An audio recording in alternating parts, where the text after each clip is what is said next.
Hello mga YouTubers! Welcome sa aking channel at Ends Life Vlog mga Lodi. Ayan, ang gagawin natin ngayon ay magbubunot ng giant photos kasi ang laki-laki na pumasok sa CR. At bago yan, paki-subscribe naman po sa aking channel at Ends Life Vlog mga Lodi.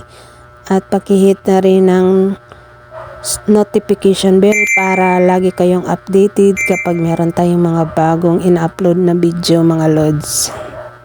So ayan mga lods, simulan na nating bunutin itong napakalaking giant kasi pumasok na sa CR mga lods. Baka mahirapan na tayong bunutin kapag pumasok na talaga sa loob at doon na didikit ang mga ugat-ugat. At ayan, ilipat muna natin ang camera kasi parang mas maganda dito banda. Ayan, ganyan pala muna ang aking video na nilagay, mayroong overlay mga lods. Kasi nakalimutan kong i-landscape ang aking video. Kaya nagzo-zoom na lang ako. At tapos mayroong overlay para makita din yung kabuo ang video ko mga lods. Ayan, kasi yung zoom, hindi masyadong makikita ang buong video. So, ayan mga lods, nabunot ko na siya. Grabe, ang laki talaga. Sayang sana kasi ang laki na. Pero, pangit din kasi pumasok sa CR. Kasi wala pa yung kisame ang CR. Diyan sa gilid dumaan. Ayan oh, ang ganda. Ang laki ng dahon. Lipat na lang natin yan mga lods. Ayan, nagsasalita din ako dyan sa video yan minsan. Pero nagbo-voice over pa rin ako para hindi naman masyadong boring. Ayan mga lods. Hindi ko alam kung ilang months or years na ba tong photos na to na nakadikit dyan. Hindi ko na matandaan. Pero yung photos talaga mga lods kapag nakadikit na masyado sa didikitan niya puno or dingding, talagang ang bilis mag-giant ng dahon mga lods. Kapag hindi pa yan masyadong makaakyat at makadikit ang mga ugat, hindi siya ganun kadaling lalaki ang dahon. Ang sikreto lang po na lalaki or mag-giant ang dahon, mahaba yung kakapitan niya. Makaakyat siya ng mahaba papunta sa itaas. Yun ang gusto ng photos para lumaki ang dahon mga lods. Yun lang, wala nang, kahit hindi mo na diligan. Wala na yung dilig-dilig mga lods. Kahit nasa gilid nga lang ng ng dingding. Hindi ko na yan nadiligan mga lods. Buhay pa rin siya at ang laki-laki pa ng mga dahon.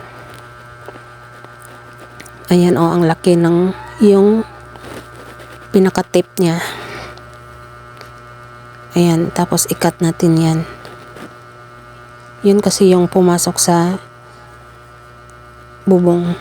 At ito palang dahon mga lods. Magsi-shape pala siya oh. Parang may butas-butas sa gilid. Ang tawag nga nun. Nagka-shapes. Ito yung bata pa, walang shapes. Ayan oh. Ano siya dyan, dumami na kasi naglagay ako ng malaking kahoy dyan tapos hindi siya mahaba, tapos humahaba yung anak-anak, pinag-ikot-ikot ko na lang kaya ganyan nakalago. Ayan yung kung lalaki pala ang dahon ng photos, ayan parang magka pala sa gilid-gilid o magka shapes. Ayan, ang laki. Ang ganda tingnan. Sayang itapon guys. Lagay na lang natin doon sa may sa may namatay na niyog. Idikit natin sa puno. Ayan, naputol kasing video ito. Kaya ayan, nag-hi na naman ako dyan. At nahiya pa. Baka may nakatingin.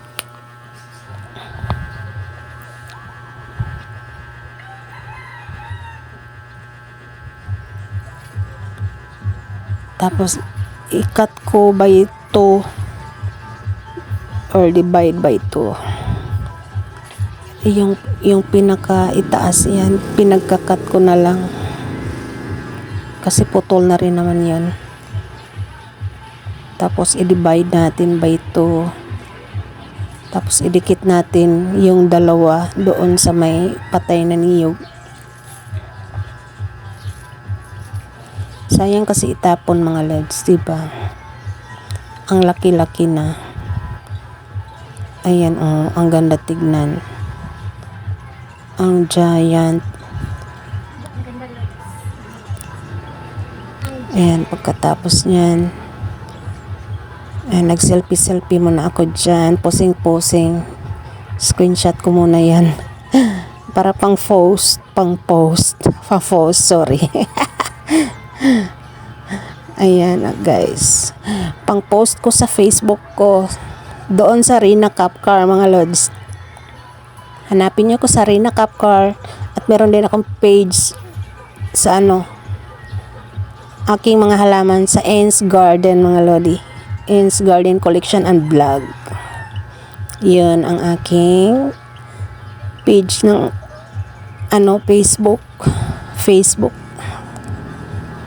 Ayan, pasensya na kayo sa akong salita mga lodi. Kasi ko, Bisayang dako. Minsan parang ang hirap magsalita ng Tagalog kung hindi mo maisipan kung ano ang ibigkas. Bisayang dako kasi ako mga lods. Taga Cebu ako mga lods. Cebu, Danau City. At ayan, natapos na mga lods. Ayan, ayusin natin ang camera papunta na naman doon sa patay na niyog. Doon natin ididikit itong mga photos. Ayan, hindi na insakto yung camera kaya muna natin. Guys, ayusin natin yung camera. May patay na niyog dyan. Siguro dyan muna natin ilalagay. Ayan, dyan banda. Maganda dyan ilagay mga lads. Kasi dyan, doon sa baba parang malalim na. Kapag may dadaan, hindi na yan makaharang doon sa baba. Kasi mataas na yan banda. Kaya dyan natin ilalagay. Kasi ang dahon, ang lalaki na, ang lalapad. Pero kapag may dadaan sa ibaba, hindi naman makakaharang. Kasi nasa itaas ng banda ang puno na yan. Ayan.